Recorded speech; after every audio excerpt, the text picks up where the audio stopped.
नमस्कार, स्वागत है एक बार फिर से आप सभी लोग का हमारे चैनल इंग्लिश मास्टरी पर। मैं धर्मेंद्र कुमार ओझा, आप लोगों का इंग्लिश टीचर, स्वागत करता हूं एक बार फिर से हमारे चैनल पर।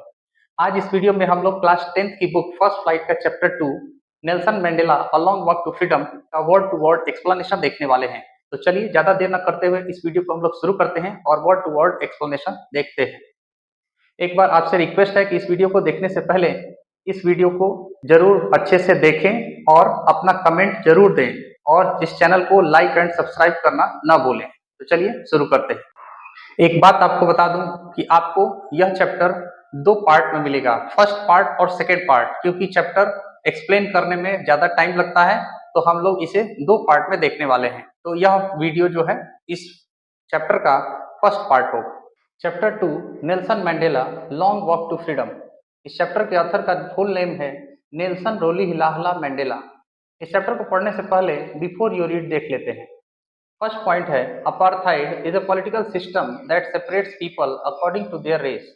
Can you say which of the three countries named below had such a political system until very recently? First one is United States of America, second South Africa, third is Australia. इसका मतलब क्या हुआ? एक शब्द है apartheid. Apartheid का हिंदी मतलब होता है रंग भेद। रंग भेद एक राजनीतिक प्रणाली थी जो अलग करती थी लोगों को उनके रेस के आधार पर। रेस का मतलब स्किन कलर से है, यानी चमड़ी के रंग से गोरे और काले में भेद किया जाता था। Can you say which one of the three countries named below had such a political system until very recently? इसका मतलब क्या आप बता सकते हैं, कह सकते हैं कि कौन से इनमें से तीन देशों में से जो नीचे दिया गया है उनमें इस तरह का राजनीतिक प्रणाली था हाल के दिनों तक? पहला ऑप्शन है United states of America, second है साउथ अफ्रीका, थर्ड है ऑस्ट्रेलिया। तो इसमें जो बेस्ट ऑप्शन है वो कौन सा ऑप्शन है? ध्यान दीजिए, जो बेस्ट ऑप्शन है वो है साउथ अफ्रीका। यानी साउथ अफ्रीका में ही रंग भेद की नीति स्टार्ट की गई थी अंग्रेजों द्वारा, गोरे और काले के बीच में भेद किया गया था। सेकेंड पॉइंट देख लेते हैं। Have you heard of Nelson Mandela? Mandela and his African national Congress spent a lifetime fighting against apartheid. Mandela had to spend 30 years in prison. Finally, democratic elections were held in South Africa in 1994, and Mandela became the first black president of a new nation. एक question आपसे किया गया है, क्या आप Nelson Mandela के बारे में सुने हैं? मंडेला और उनके अफ्रीकन नेशनल कांग्रेस ने जीवन अपना बिता दिया अपार्थाइड के विरुद्ध लड़ाई करने में। मंडेला ने 30 साल जेल में बिताया है। फाइनली यानी अंततः democratic elections were held in south Africa in 1994, यानी 1994 में साउथ अफ्रीका में लोकतांत्रिक चुनाव हुए और मंडेला पहले ब्लैक प्रेसिडेंट बने नए राष्ट्र के। In this extract from his autobiography long walk to freedom, Mandela speaks about a historic occasion, the inauguration. Can you guess what the occasion might be? Check your guess with this news item from the BBC of 10 May 1994। यानी आपको इसमें बताया गया है कि यह एक अंश है उन्हीं के ऑटोबायोग्राफी का। ऑटोबायोग्राफी क्या होता है? अगर कोई व्यक्ति अपने लाइफ के बारे में अपने लिए किताब लिखे तो हम उसे ऑटोबायोग्राफी कहते हैं। और बायोग्राफी क्या होता है? जो आपके जीवन के बारे में कोई दूसरा व्यक्ति लिखे। तो नेल्सन मंडेला ने एक ऑटोबायोग्राफी लिखी थी, यानी खुद ही अपनी एक बुक लिखी थी अपने लाइफ के बारे में, जिसका नाम दिया था long walk to freedom. Mandela इसमें बात करते हैं उस ऐतिहासिक अवसर के बारे में जिसका नाम वो बोलते हैं द इनॉग्रेशन, यानी उद्घाटन, शुभारंभ। क्या आप अनुमान लगा सकते हैं वह कौन सा अवसर हो सकता था?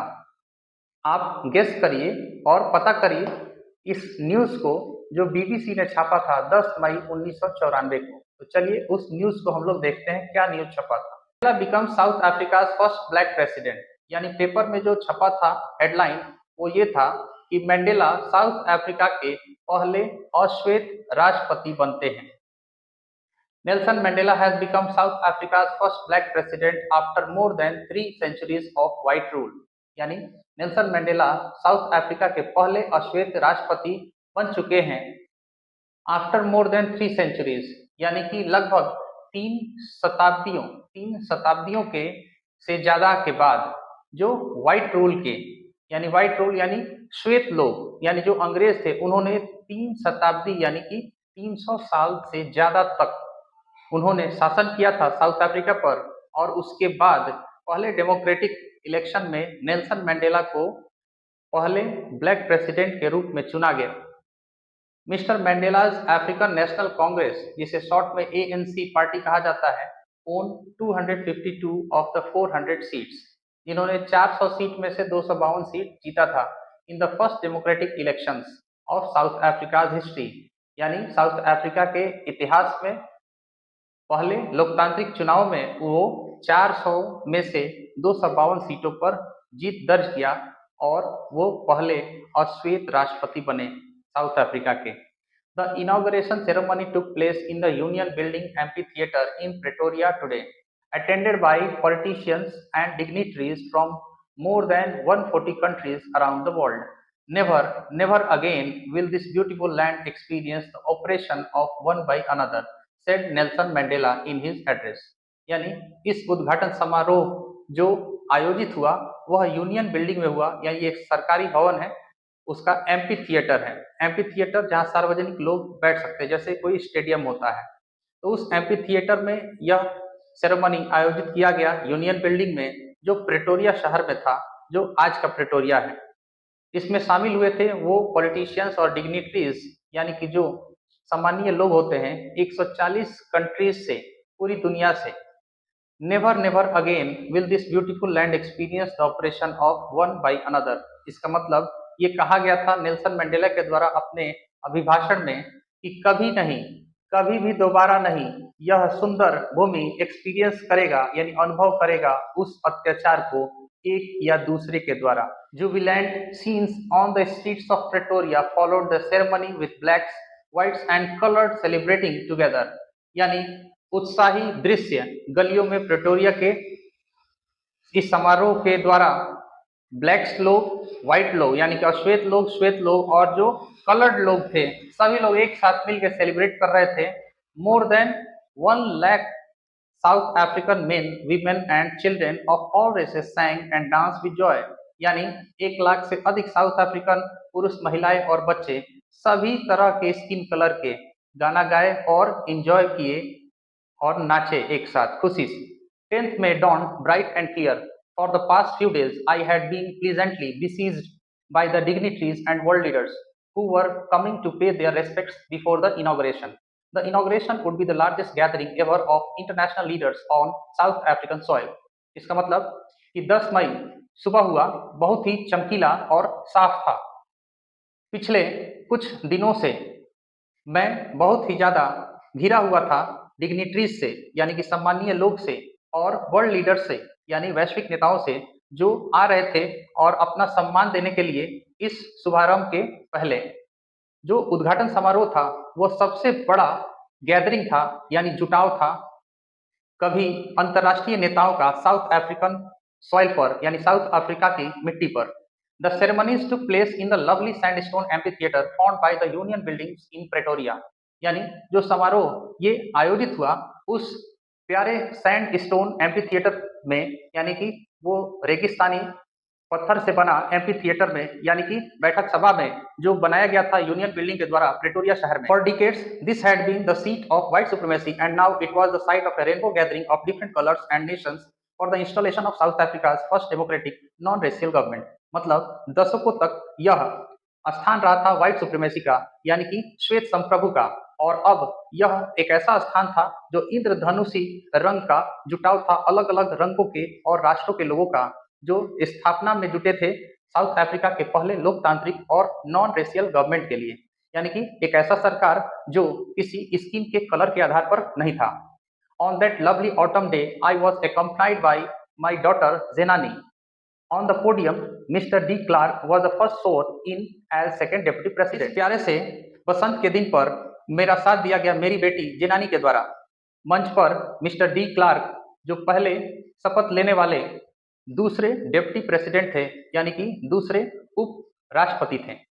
Then Thabo Mbeki was sworn in as first deputy president, और तब थाबो मेबेकी जो थे वह शपथ लेने वाले पहले उप राष्ट्रपति थे। When it was my turn, I pledged to obey and uphold the Constitution.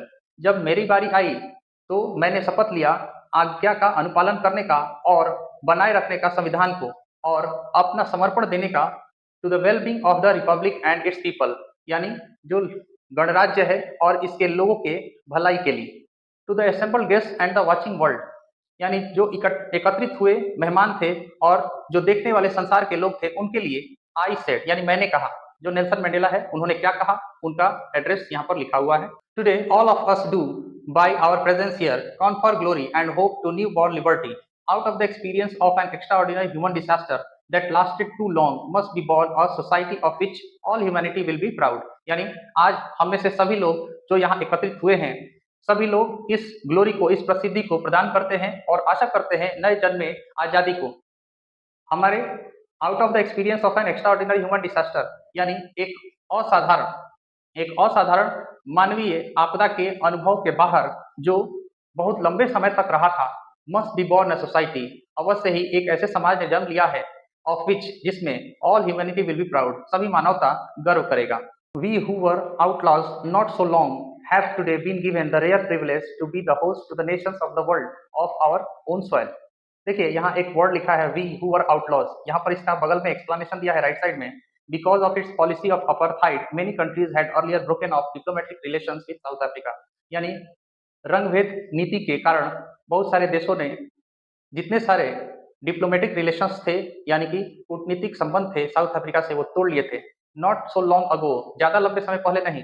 Have today been given the rare privilege, जो आज एक विशेष प्रकार का दुर्लभ विशेषाधिकार दे चुके हैं, to be the host to the nations of the world, यानी मेजबानी करने के लिए विश्व के राष्ट्रों के लिए, ऑन आवर ओन सॉइल, हमारे खुद के धरती पर।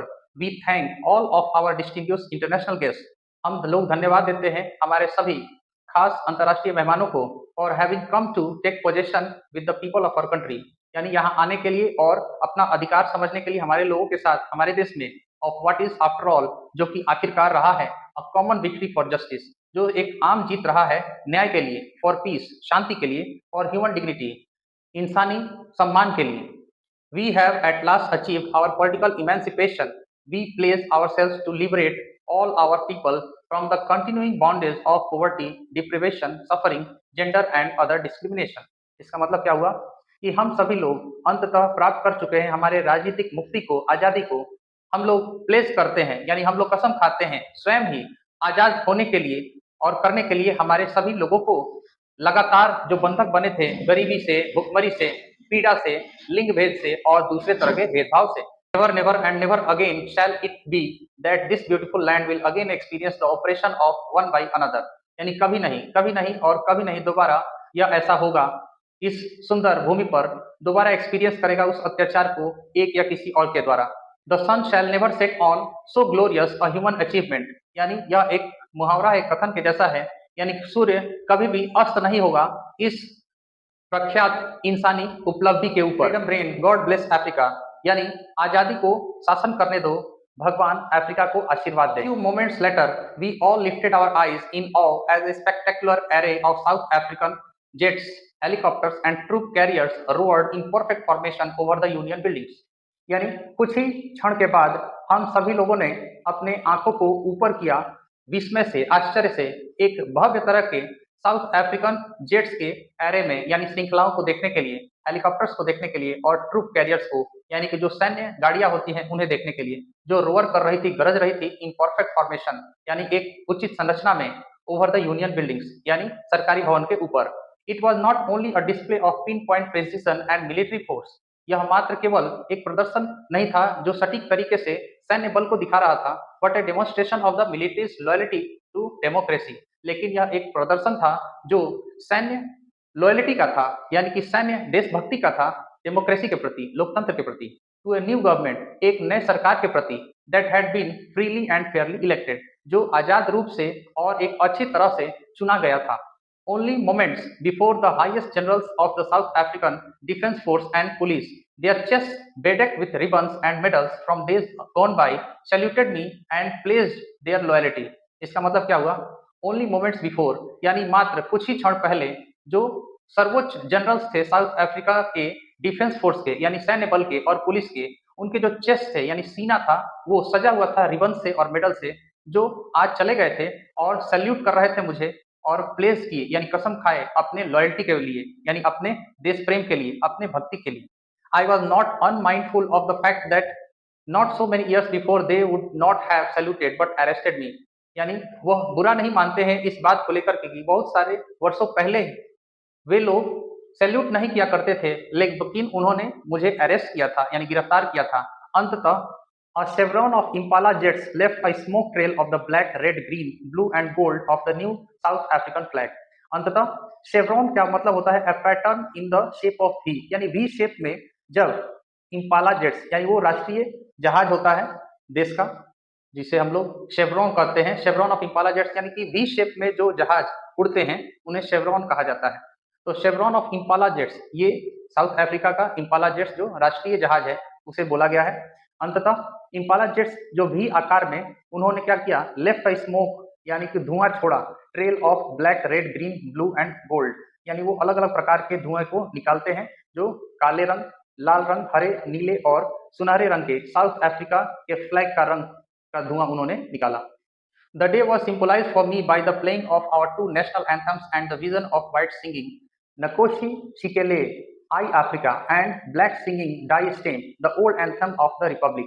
Although that day neither group knew the lyrics of the anthem they once despised, they would soon know the words by heart. यानी यह दिन सिंबलाइज था यानी चिन्हित था मेरे लिए by the playing of our two national anthems, यानी हमारे दो राष्ट्र गानों को बजते हुए यह दिन मेरे लिए क्या था? एक संकेत के रूप में था। And the vision of white singing, और जो दृष्टिकोण था श्वेत लोगों का जो गा रहे थे नकोसी सिकेलेल आई अफ्रीका, और जो ब्लैक लोग थे, अश्वेत लोग थे, गा रहे थे डाई स्टेम, यानी दोनों लोग राष्ट्रीय गीत गा रहे थे। और ये दोनों ही गाना जो था जिस दिन गाया जा रहा था यानी यह उद्घाटन समारोह के दिन गाया जा रहा था, the old anthem of the Republic, यानी ये जो डाई स्टेम था ये पुराना राष्ट्रीय गीत था इस गणराज्य का। यद्यपि दैट डे नाइदर ग्रुप, यानी यद्यपि उस दिन दोनों में से किसी भी समूह ने new the lyrics of the anthem, यानी दोनों में से किसी समूह को यह पता नहीं था कि जो राष्ट्रगान है उसके लिरिक्स क्या है, यानी उस शब्दों के बोल क्या है। दे वंस डिस्पाइज, एक बार जब उन्होंने अपना विचार प्रकट किया, they would soon know the words by heart, लेकिन फिर भी वे लोग शीघ्र ही जान गए उन शब्दों को हृदय से, दिल से। Day of the inauguration I was overwhelmed with sense of history, यानी उद्घाटन समारोह के दिन पर मैं बहुत ही ज्यादा खुश था इतिहास के इस समझ से, इस सेंस से। In the first decade of the 20th century, a few years after the bitter Anglo-Boer War and before my own birth, the white-skinned peoples of South Africa patched up their differences and erected a system of racial domination against the dark-skinned peoples of their own land. इसका मतलब क्या हुआ? यानी कि पहले दशक तक 20वीं शताब्दी के कुछ वर्षों बाद जो बहुत ही ज्यादा कठोर लड़ाई हुआ था आंग्ल और बोअर लोग के बीच में, इस युद्ध के बाद और मेरे जन्म के पहले जो व्हाइट स्किन पीपल थे यानी कि जो श्वेत लोग थे साउथ अफ्रीका के, पैच्ड अप देयर डिफरेंसेस, यानी कि अपने भेदभाव को उन्होंने पैचअप कर लिया था, यानी कि सुलह कर लिया था। And created a system of racial domination, और एक रेशियल डोमिनेशन का एक सिस्टम को इरेक्ट किया था यानी खड़ा किया था against the dark skin people, यानी अश्वेत लोगों के खिलाफ एक ऐसा सिस्टम बना लिया था ऑफ देयर ओन लैंड, अपने खुद के ही धरती पर। The structure they created formed the basis of one of the harshest, most inhuman societies the world has ever known. इसका मतलब एक ऐसा ये संरचना बनाया गया था इस आधार पर जो सबसे क्रूर और सबसे अमानवीय समाज बना था संसार ने कभी जाना हो। Now in the last decade of the 20th century and my own 8th decade as a man, मतलब कि अब जो 20वीं शताब्दी का अंतिम दशक है और मेरे खुद का 8वां दशक है एक इंसान के रूप में, that system had been overturned forever and replaced by one that recognized the fights and freedoms of all peoples regardless of the color of their skin. मतलब क्या हुआ? जो पूरी तरह से हमेशा के लिए पलट गया और रिप्लेस कर दिया गया यानी हटा दिया गया किसी के द्वारा जो रिकॉग्नाइज करता था यानी पहचान करता था the fights and freedoms of all peoples, जो लड़ाइयाँ थी, जो आज़ादी थी लोगों का, regardless of the colour of their skin, यानी इसके बावजूद कि उनका स्किन का कलर क्या था। That day had come about through the unimaginable sacrifices of thousands of my people whose suffering and courage can never be counted or repaid. यानी वह दिन आ चुका था यद्यपि अनइमेजिनेबल सैक्रिफाइसेस के द्वारा, यानी कि एक अकल्पनीय बलिदान के द्वारा जो हजारों की संख्या में मेरे लोग थे, people whose suffering and courage can never be counted, लोग जिनकी पीड़ा को और जिनके साहस को कभी भी गिना नहीं जा सकता है या रिपे नहीं किया जा सकता है, पुनः भुगतान नहीं किया जा सकता है। I felt that day, as I have on so many other days, that I was simply the sum of all those African patriots who had gone before me. मैंने महसूस किया उस दिन कि as I have on so many other days, यानी जैसा कि मैंने बहुत सारे दिनों तक किया था, that I was simply the sum of all those African patriots, कि मैं बस उन सभी अफ्रीकन देशभक्त के संयोग के रूप में हूँ, योग के रूप में हूँ, who had gone before me, जो मेरे से पहले चले जा चुके थे। That long and noble line ended and now began again with me. वह लंबे और जो कुलीन पंक्ति थी वो समाप्त हो गई थी और अब दोबारा मेरे साथ ये नया दौर शुरू हुआ था।